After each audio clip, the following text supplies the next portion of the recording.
Que os céus te abençoem em nome do Senhor Jesus. Povo da fé, eu venho aqui hoje dar continuidade ao que nós lemos no dia de ontem. Ontem nós lemos sobre Estevão diante do Sinédrio, aonde todos que estavam ali olhando para Estevão viu o rosto dele como o rosto de um anjo. Viram o poder, a graça de Deus. E aqui nós já vamos ler a parte aonde Estevão é morto, apedrejado, por amor à palavra de Deus. O que eu quero que você entenda, que enquanto nós decidirmos andar com Deus, a nossa vida, ela não se torna um mar de rosas. Pelo contrário, ela tem muitas lutas, ela tem muitas batalhas. Entenda algo, o nosso inimigo, ele não está preocupado em quem faz a sua vontade. Ele está preocupado com quem decidiu renunciar ao seu eu, às suas vontades, os seus quereres, para viver a vontade e o querer de Deus. Então, com isto, o nosso inimigo, ele tenta de todas as formas nos parar, nos deter, nos fazer regredir. Só que Estevão, ele sabia quem ele servia.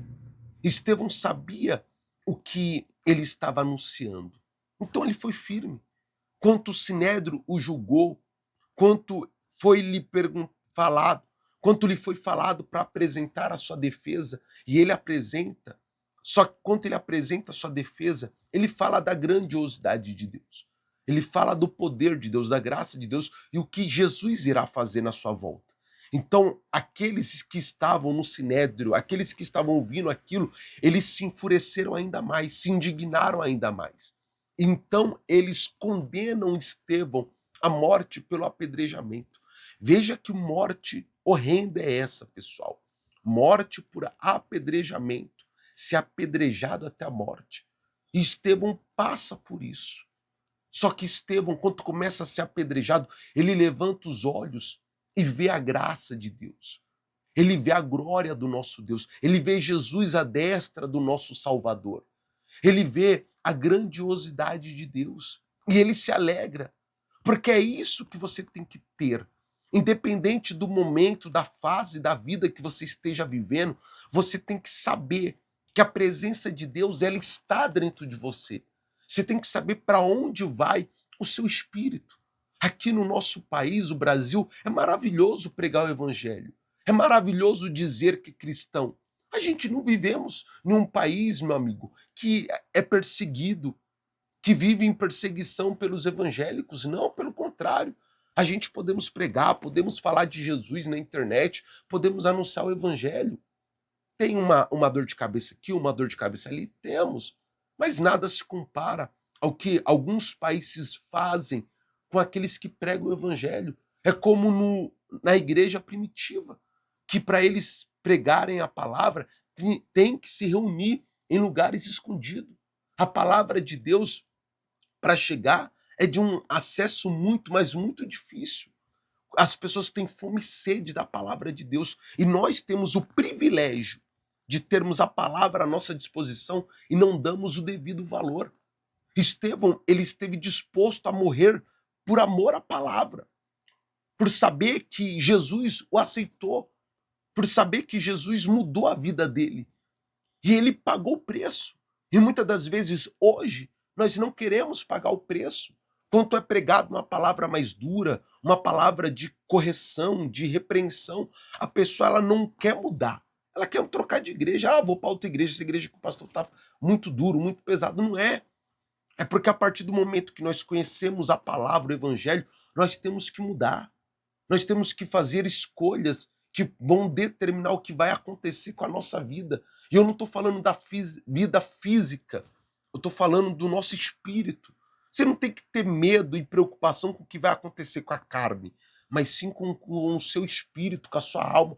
Para onde vai a sua alma quando tudo isso acabar? Para onde vai a sua alma quando for chegada a hora? Você tem que saber de tudo isso. Você não pode deixar a vida te levar, meu amigo. Pelo contrário, você tem que saber o caminho que você tem trilhado, as escolhas que você tem feito, as decisões que você tem tomado na sua vida. O que, que tem te feito tomar certas decisões? O que tem te feito fazer certas escolhas? O que, que tem te direcionado a escolher certos caminhos. Você tem que parar e analisar tudo isso. Estevão, ele esteve disposto a entregar a vida dele por amor à palavra. E você, está disposto a sacrificar sua vida por amor ao evangelho? Está disposto a renunciar pai, mãe, filho, filha, esposo, família, tudo por amor ao evangelho?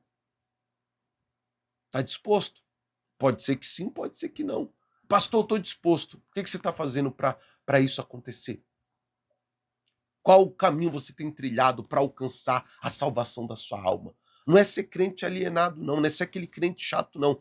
Eu estou dizendo para você parar, analisar e refletir sobre a sua vida e a sua comunhão para com Deus. Você está disposto a perder a sua vida para ganhá-la? Você está disposto a fazer renúncias aqui hoje para ter a vida que você terá no porvir? Você está disposto a tudo isso? Não sei. Você tem que fazer essa reflexão sobre a sua vida. E para que você entenda melhor, olha o que está escrito na palavra de Deus. Então, ajoelhando-se, clamou em alta voz: Senhor, não lhes impute este pecado. Muito bem, olha o que Estevão fez. Ele esteve disposto a sacrificar, a entregar a vida dele como mártir pelo evangelho. Só que ele disse: Pai, não lhes imputes este pecado. O que ele está dizendo? Pai, que o Senhor cobre deles o que eles têm acometido. Mas o que eles acometeram? Falso testemunho, calúnia contra o homem de Deus. E ainda mais, ceifaram a vida de um inocente. O que eu quero que você entenda, quando você faz a escolha certa, todos aqueles que se erguem, que se levantam contra a sua vida, eles estão se erguendo, se levantando não contra ti, mas contra o Deus que você tem carregado, contra o evangelho que você tem anunciado. E se você tem sido uma testemunha do Senhor, certamente ele entrará em providência ao seu favor. Aqueles que fizeram um mal contra a sua vida, esses certamente ceifarão o mal. Lembre-se do que nós pregamos há um tempo atrás. Os que te abençoarem, eu os abençoarei. E os que te amaldiçoarem serão amaldiçoados. Aquilo que lançam contra ti é o que volta para os mesmos. Então você tem que viver a palavra, praticar a palavra e deixar que o resto Deus se encarrega. A sua preocupação é viver a palavra, é praticar a palavra, é anunciar a palavra, é glorificar o nome de Deus através da sua vida. E o resto, Deus cuida, Deus se encarrega.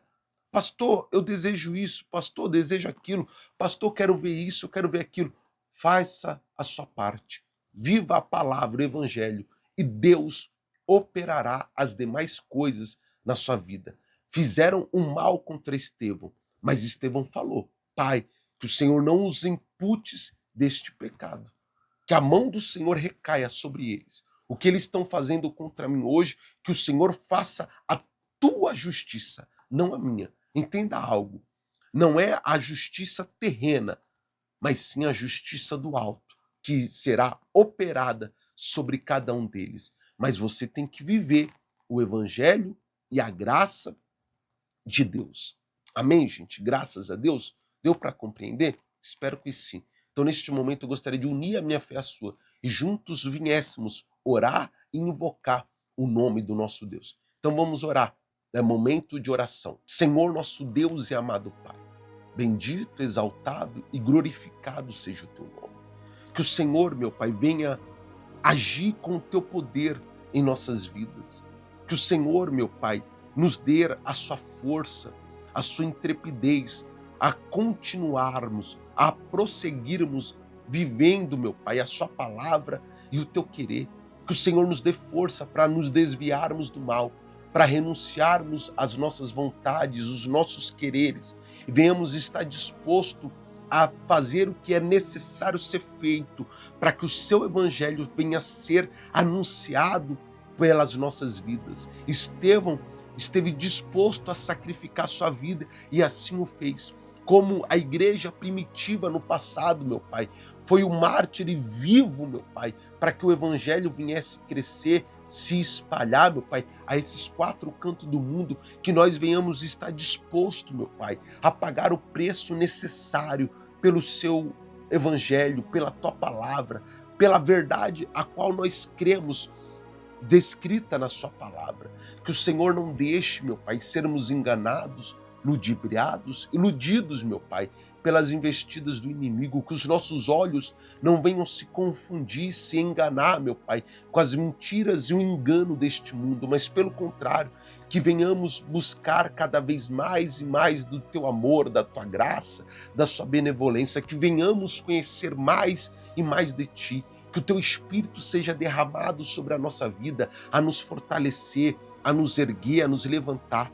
E ao mesmo tempo, meu Pai, se tem alguém do outro lado neste momento orando conosco, sofrendo por dores, meu Pai, que o Senhor cure essa vida agora, arranque essas dores desse corpo agora. Se tem alguém, meu Pai, acometido de uma enfermidade, de uma doença, de uma bactéria, de uma infecção, que as suas mãos se estendam sobre eles, meu Pai, a curá-los, a libertá-los, a torná-los livres de todos os males. Pois eu profetizo a cura, o milagre sobre eles. Eu profetizo restauração na família. Eu profetizo prosperidade a essas vidas. Que a sua bênção, meu Pai, esteja sobre todos que estão orando conosco agora. Em o nome de Jesus, que a vida deles sejam transformadas. E como o seu Espírito fortaleceu Estevão, que o seu Espírito fortaleça a todos, meu Pai. Em o nome de Jesus, pois é isso que eu te peço e te agradeço com a certeza que o Senhor tens me ouvido. Em o nome do Pai, do Filho e do Espírito Santo. Os que crê, digam amém e graças a Deus. Amém, meu amigo? Você crê no que nós oramos agora? Eu creio. Então se mantenha firme, fiel à palavra, e você verá o mover de Deus ao seu favor, em nome de Jesus.